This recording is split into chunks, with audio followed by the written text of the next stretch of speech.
محترم خوب ایک عالم دین نے ایک شخص سے کہا کہ کچھ اور چیزیں بھی پڑھنے کو کہیں، لیکن کہا کہ 5 قرآن کی آیات ڈیلی پڑھ کے امام کو ہدیہ کر دو۔ اب اس میں کوئی مشکل کام ہے؟ کتنے واٹس ایپ کے میسیجز ہم پڑھتے ہیں صبح شام، فیس بک کے اسٹیٹس پڑھتے ہیں، 5 قرآن کی آیتیں پڑھنے میں کتنی دیر لگتی ہے؟ تو ہم کچھ تو کریں امام کے لیے بھائی، کچھ کریں گے تو آپ کے پاس کچھ تو ہو کہ مولا یہ میں کرتا تھا آپ کی، صرف آپ کی خاطر۔ تو اپنی زندگی میں بنائیں کہ ہم امام کے لیے کیا کریں۔ عزیزان محترم، بہرحال امام کی تڑپ بڑی ضروری ہے، یہ تڑپ ہوگی تو ہی انسان کسی کمال پہ پہنچے گا۔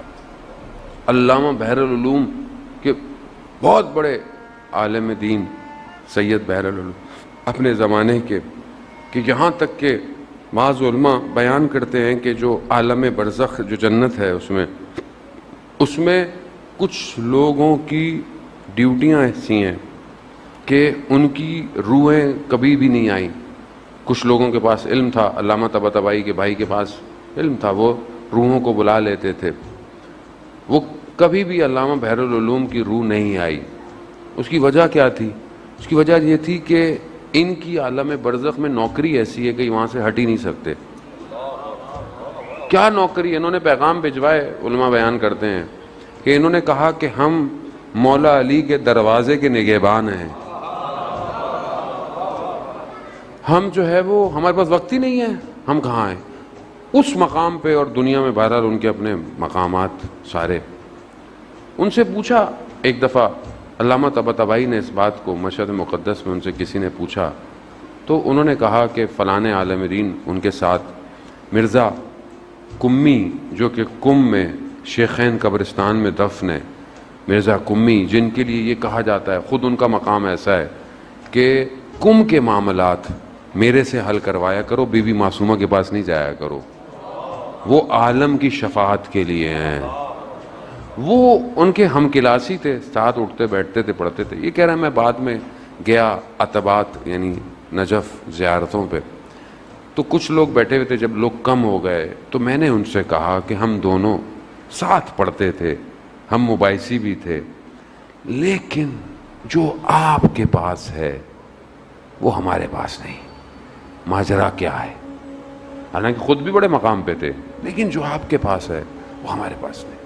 تو کہتے ہیں انہوں نے کہا کہ میری عادت تھی رات کو میں شب میں مسجد کوفہ میں عبادت کرتا تھا اور صبح جو ہے وہ درس پہ آ جاتا تھا۔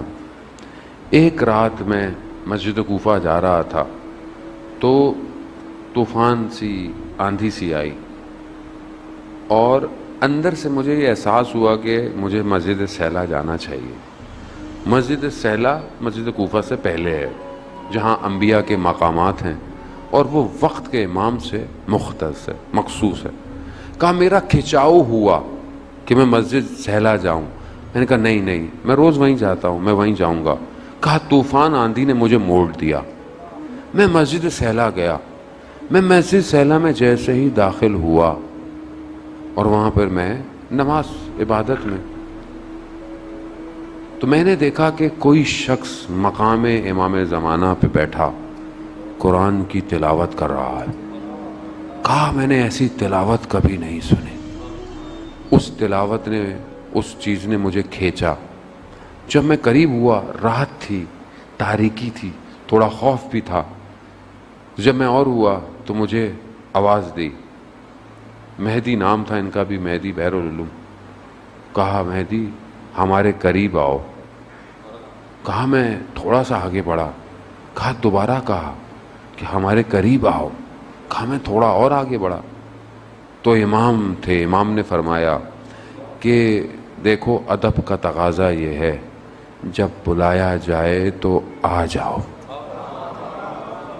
کہہ رہے ہیں میں قریب آیا، امام نے اپنا سینہ میرے سینے سے لگایا، صدر سینے سے علم سینے کو دیا۔ کہا یہ سب اس عطا کی دین ہے. یعنی امام کہاں پہنچ گئے لوگ تاریخ میں. ہم بہرحال ہم خطا کار ہیں عزیزان محترم، گناہ گار ہیں، ہماری آنکھیں گناہ گار ہیں، لیکن بہرحال تڑپ تو ہونی چاہیے کہ کب دیکھیں گی یہ آنکھیں متا ترانا و نراکا، کب آپ ہمیں دیکھیں گے، کب ہم آپ کو دیکھیں گے. عزیزون الیہ دعائے ندبہ پڑھتے ہیں آپ لوگ ماشاءاللہ. میں پوری مخلوق کو دیکھتا ہوں مگر آپ کو نہیں دیکھتا. غم نہیں ہے، افسوس نہیں ہے، پریشانی نہیں ہے. ابھی میں نے یہاں مجلس میں آنا اور میں نہ آؤں، آپ بولیں گے کہاں رہ گئے مولانا، ادھر دیکھیں گے ادھر دیکھیں گے، کوئی گھڑیاں دیکھیں گے، کوئی یہاں دیکھیں گے، 5 منٹ بھی دیر ہو جائے اور ایک شخص 1186 سال 87 سال ہو گئے نہیں آیا. ہم تڑپ ہی نہیں رہے، ہم کبھی گھڑی دیکھتے ہی نہیں ہیں، ہم کبھی کیلنڈر ہی نہیں دیکھتے. مولا آج بھی نہیں آئے. ٹائمر لگا ہونا چاہیے زندگی میں، کب آئیں گے آپ. یہ سب مجلسیں کس لیے ہیں، یہ محفلیں کس لیے ہیں عزیزان محترم، کس کے لیے؟ میرے لیے، آپ کے لیے، انجمن کے لیے، ٹرسٹ کے لیے نہیں. اس سب کا اصلی عزادار وہی ہے، اس سب کا اصلی صاحب وہی ہے، مالک وہی ہے. ہم لوگ کھوکھلے ہیں، ہمارے پاس کچھ نہیں ہے عزیزان محترم. ہم جمع اس لیے ہوتے ہیں کہ شاید وہ آ جائے، کسی دن نظر آ جائے. کب تک یہ زندگی بغیر اس کے گزرے گی؟ یہ ستارے زندگی کے غروب ہو گئے اور وہ نہ آیا، کیا ہوگا؟ کہاں ہے وہ زندگی میں؟ بہت ضروری ہے عزیزان محترم. اگر امام، ہم بھی جب کم گئے تھے ہمیں بھی یہی تھا کہ شاید کم کی گلیوں میں امام مل جائے گا، لیکن ہم بھی جا کے کم میں گم ہو گئے. لیکن یہ بھی خود ان کا لطف رہا، کرم رہا کہ انہوں نے ہمیں استعمال کیا کہ جاؤ لوگوں میں اور لوگوں کو ہماری محبت کی طرف بلاؤ. یہ خود ان کا کرم ہے، اس میں ہمارا کوئی کمال